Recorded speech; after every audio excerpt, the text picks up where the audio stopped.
Oi, aqui é a Carol e esse é o nosso segundo vídeo da série de 5 vídeos até a nossa live que vai acontecer no dia 16.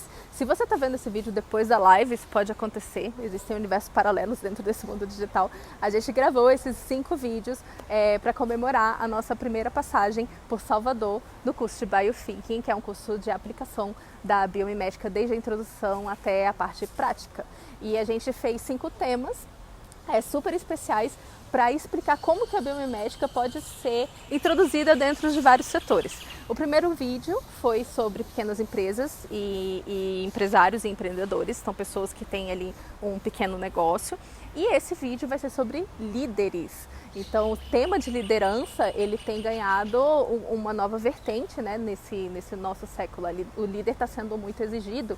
Aquela figura do chefe, que era a pessoa que sabia de tudo e que ela demandava e que ela cumpria com o resultado, ela já não tem funcionado muito dentro das empresas, né? A gente tem visto que o RH, a gestão de pessoas, tem se movimentado bastante em torno de ressignificar a forma que as pessoas se relacionam dentro da empresa.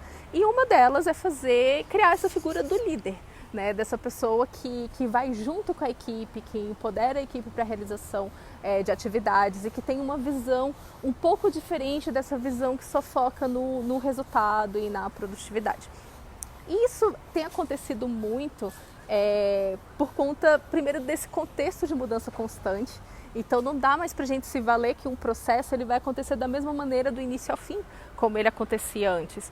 As coisas estão mudando muito rápido e a perspectiva das pessoas estão mudando rápido também. Os jovens que estão entrando no mercado de trabalho, eles já não se relacionam como as pessoas faziam antes. Então essas mudanças constantes são um grande desafio para essa pessoa que precisa iniciar o processo de liderança, precisa se tornar um líder dentro de empresa. E aí foi pensando um pouco nesse contexto que eu resolvi olhar um pouco para a natureza e trazer pequenas estratégias que podem ajudar você que é um líder dentro de uma empresa, você que é um líder de uma causa e está tentando implementar dinâmicas novas, está tentando trabalhar com a sua equipe, de como se inspirar na natureza para agir dentro do meio humano. Se a gente pudesse compilar toda essa história da liderança, tem 2 aspectos para mim que ressaltam bastante para a gente poder fazer essa pergunta para a natureza. O primeiro é que o sistema hierárquico, que é pautado no comando e controle, ele é muito bom quando a gente está trabalhando com um sistema de resultados dentro de algo que é previsível, o que não está acontecendo em praticamente nenhum setor hoje. Então a gente tem o hábito da hierarquia, a gente tem o hábito do comando e controle, a gente não entendeu ainda como descentralizar esse poder. Então essa sensação de que a gente precisa descentralizar e de que esse líder precisa ser muito criativo para descentralizar esse poder foi a pergunta que eu fiz para a natureza para tentar achar estratégias.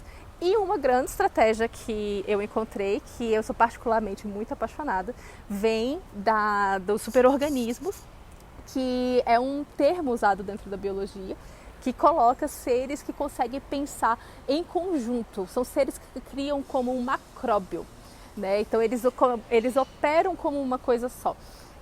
Abelhas fazem parte desse conjunto, formigas fazem parte desse conjunto e seres humanos fazem parte desse conjunto. E eu peguei uma inspiração da formiga, especificamente, para poder ensinar como que líderes conseguem ser mais criativos e descentralizar esse poder e romper um pouco essa hierarquia de comando e controle que ainda é visto muito dentro de empresas e que a gente já viu que os resultados não são mais tão positivos e de longo prazo como eram antigamente. Então, as formigas, elas são organizadas sempre em trios. E ao contrário do que todo mundo pensa, a rainha, ela não comanda o formigueiro. Esses trios, eles têm 3 hierarquias. Então, a primeira é uma formiga líder, a gente que apelidou ela assim, eu acho que ela não se reconhece assim, que a função dela é sempre trabalhar para que a visão global das outras 2 formigas esteja sempre em dia. Então, essa líder, ela trabalha o tal do big picture.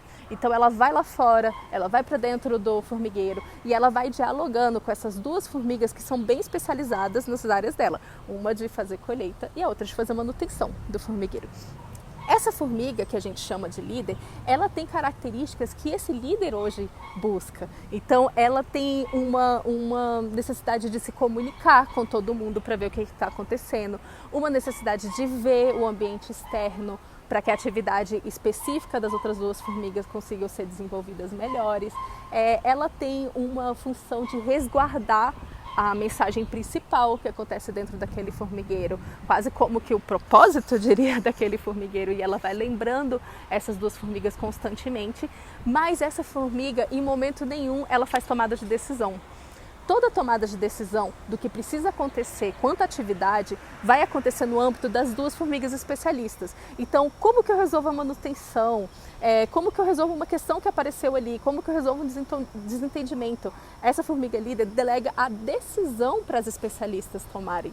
E isso faz com que elas duas consigam agir sem a necessidade de validação dessa formiga líder, que tem como função principal se comunicar e fazer com que elas estejam sempre alinhadas com o que está acontecendo no bloco externo.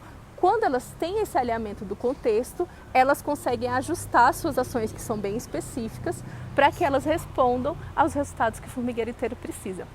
E uma coisa muito curiosa que acontece com essa formiga líder é que ela trabalha excessivamente a comunicação. E os pesquisadores identificavam que chegava um determinado momento que essa líder ela não suportava mais falar com ninguém. Então ela ia ficar reclusa, ela ia se esconder. Algo do tipo assim, deu para mim, vou tirar aqui um recesso, não quero saber de me comunicar com ninguém. E quando essas duas formigas especialistas percebiam que esse momento tinha acontecido, elas meio que chamavam uma nova líder que tomava essa frente para poder manter as funções enquanto a outra formiga estava se recompondo. E isso é super interessante porque a gente começa a trabalhar com uma liderança que ela é distribuída. Então quem é líder dentro de um formigueiro é líder de todas. Elas vão fazendo ali uma espécie de rodízio para que elas se ajudem dentro do que é necessário. O que seria inclusive um bom desafio para empresas. Já pensou se você tivesse que entender todas as especificidades de uma empresa? Se pautar sempre na comunicação, ter noção que você trata do propósito e do big picture e rotacionar entre as áreas para poder liderar as pessoas para que elas deem sempre o que elas conseguem e tomem as melhores decisões na base.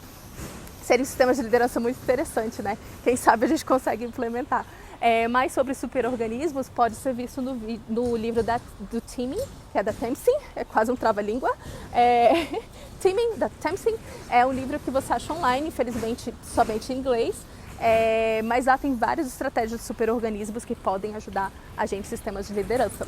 Espero que você tenha gostado. Esse é o segundo, a gente ainda vai ter mais 3 vídeos de como aplicar a biomimética dentro de contextos.